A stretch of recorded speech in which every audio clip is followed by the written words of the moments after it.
Hello guys! Tonight Ukrainian armed forces have managed to destroy 3 Russian long-range radars. These were working with S-300 and S-400 systems that were also previously destroyed just 2 nights ago by our armed forces.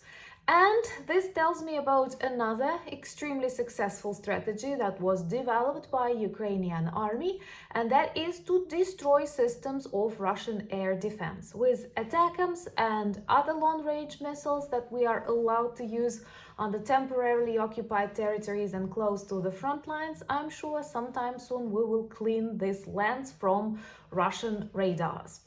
And having read about this strategy and systematic destructions of Russian air defense, I've decided to look up the information, what is the situation in general with Russian air defense, and I have to tell you the situation is very promising, but from the Ukrainian perspective. My name is Anna and I vlog daily from Ukraine since the start of the brutal Russian invasion.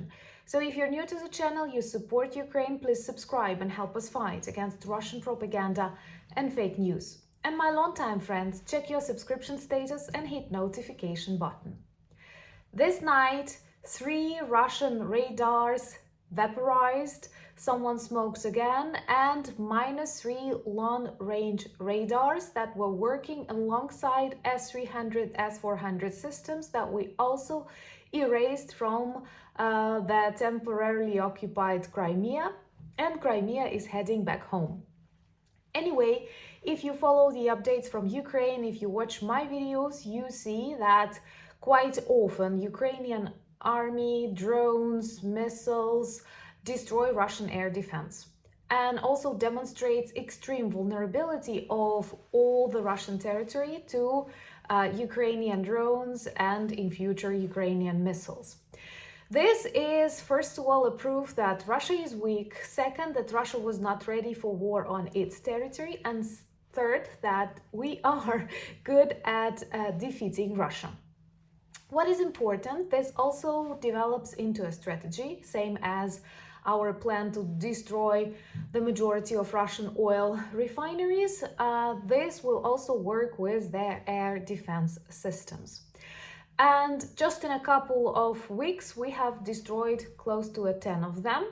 And these are long-range radars and long-range systems, because there are lots of smaller ones, and approximately, if we count all of them, this will be almost 140 items of Russian air defense in total that were destroyed by Ukraine. But of course, not all of them are that expensive and that advanced as, for example, S-300, S-400 systems. But anyway, whenever you read the updates, what I love about these systems being neutralized is the description given by eyewitnesses that the detonation lasts for hours, which means not only we destroy the systems, not only we ruin evil radars, but we also destroy huge supplies of Russia explosives.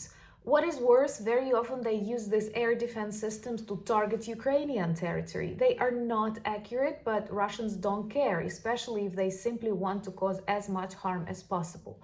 So the more of the air defense systems we destroy, the more protected Ukrainian territory is and the more vulnerable Russia is.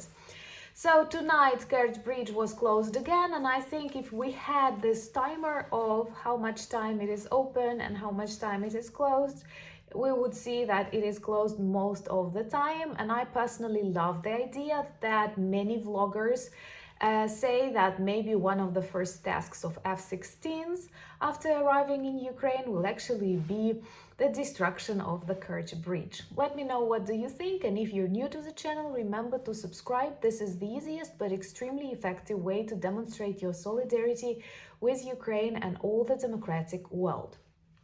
So, having read some articles, international and Ukrainian, on the situation with air defense inside Russia, I can tell you this is a disaster, just like all of the Russian Federation. In general, they need like 1,000 long-range radars, but they have 100. which is not enough to cover just at least 1/10 of all the federation. So Putin often says he has war with NATO.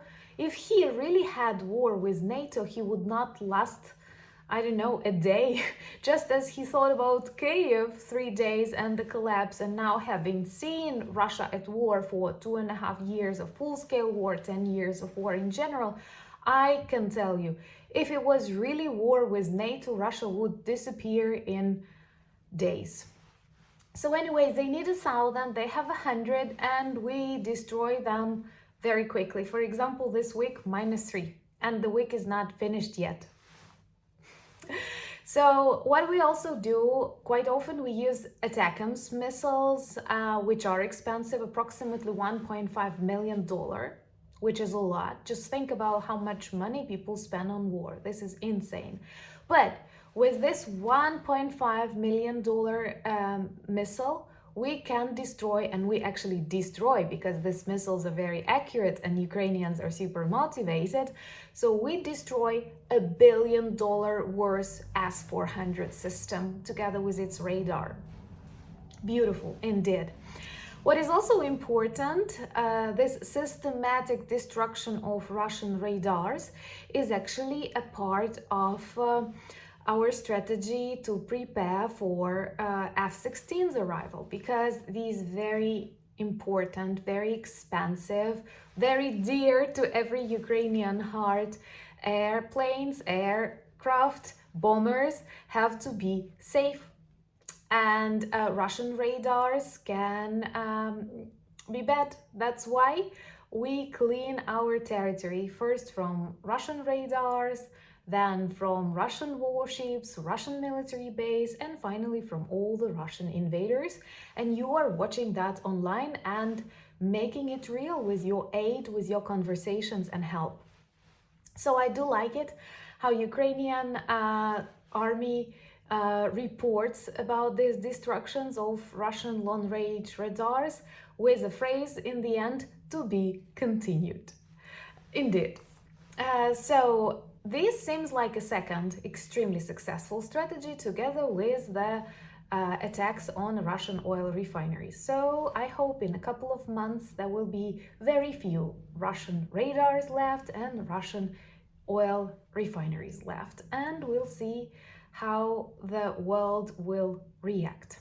Because definitely Russia is not the second strongest army in the world. It may be the second strongest army in Ukraine.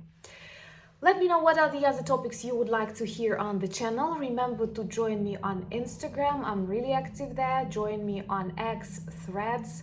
And we have a beautiful Discord community. In our merch shop, we have lots of items that work well as reminders and conversation starters about Ukraine. Thank you for buying me coffees, becoming my patrons and sponsors of the channel, and helping me film and write more. But most importantly, thank you for all the work you do inside your communities, for all the conversations you hold in the support of Ukraine. United we stand. Slava Ukraini!